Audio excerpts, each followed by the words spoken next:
Alright guys, so I want to go ahead and take a look here at all the incentives for all of our players going into this final game versus the Cleveland Brownies. Now, starting off right away, there's a reason why Irv Smith has been benched over the last couple weeks and a healthy scratch.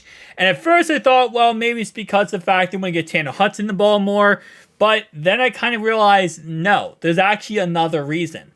And it's really based on his incentive. So Irv Smith this season, if he was able to get 700 receiving yards or 9 touchdowns, he would get a bonus. So if he got 700 receiving yards, he'd get $125,000 extra. If he got 9 touchdowns, he'd get $250,000 extra.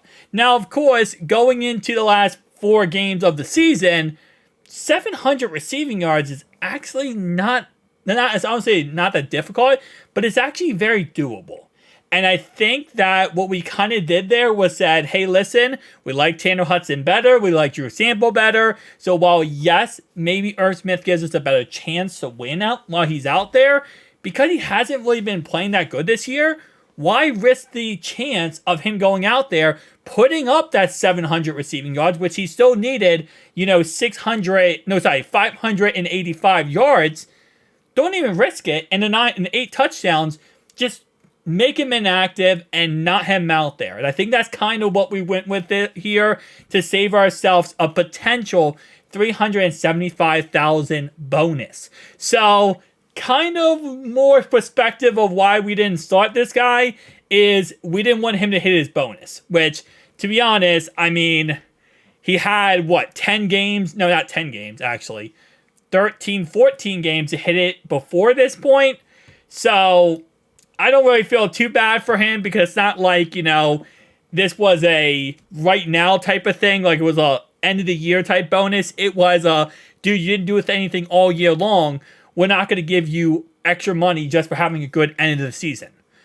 Next one, Joe Burrow. Now, Joe Burrow, his incentives do not kick in until 2025. So this year, there was no incentives for him to play, which actually works out for him because he missed half the season.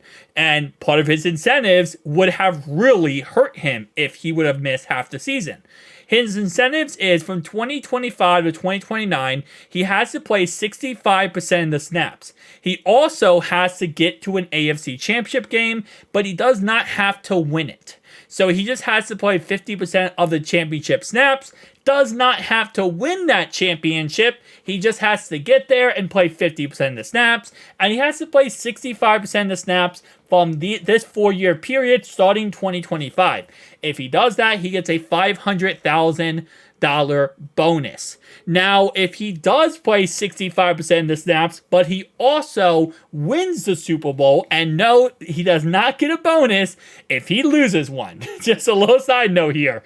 He could go to the next 3 or 4 years. He could go to the Super Bowl every single year and lose every single one. Play 65% of snaps, cover the 50% of the Super Bowl on this list here, and he would not hit his incentive.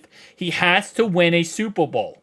So that's another thing here is you have to win it. He gets $750,000. So if, for example, we were to go to a Super Bowl in the next 4 years, plus, which obviously would cover the championship one, and we won a Super Bowl, we would obviously hit every goal here as long as he plays 65% of the snaps, which is even funnier because if Jake Browning won a Super Bowl this year, it was literally in Joe Burrow's incentive to do this starting next year. So this year wasn't even like, in a way, he wasn't even incentivized to go win a Super Bowl this year because the incentives start next year.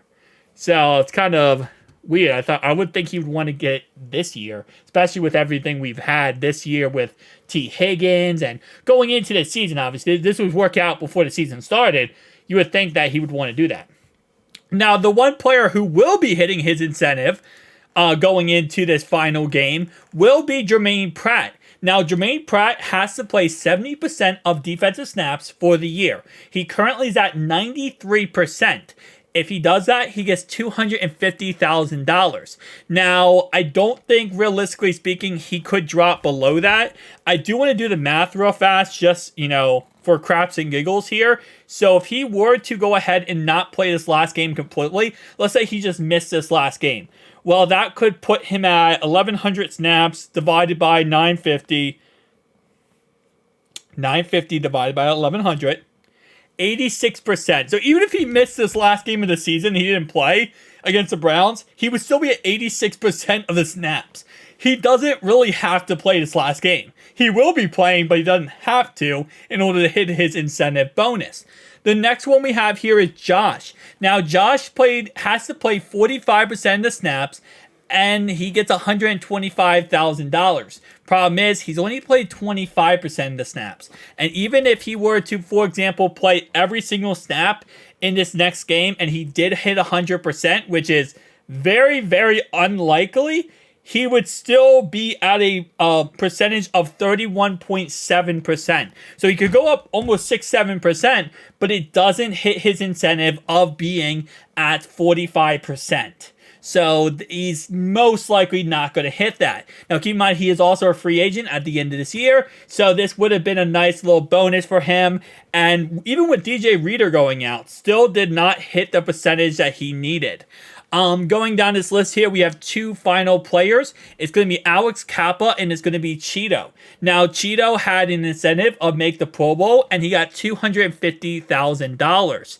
Alex Kappa's Pro Bowl nomination would net him around $1 million. Now, both of these players, although I would love to see them in the Pro Bowl, you know, the Pro Bowl is kind of like a nothing burger, and it's just like a, you know, a fashion show at this point. They, right now, do not look like they're going to make the Pro Bowl. We don't know exactly who's going to make the Pro Bowl, but based on what I've seen on Twitter and voting and stuff, it doesn't look like they're very much favoring us. Okay, and it makes sense, to be honest. We're out of the playoffs. We're not that hot team right now. We're kind of that team that everyone's like, oh, I told you the Bengals sucked. I told you. So a lot of people are going to be negative on us, and they're going to not vote for us. So, yeah, it is what it is at the end of the day. It looks like neither of them will end up hitting their incentive of hitting the Pro Bowl. If they do, that would be awesome. If they don't, they don't.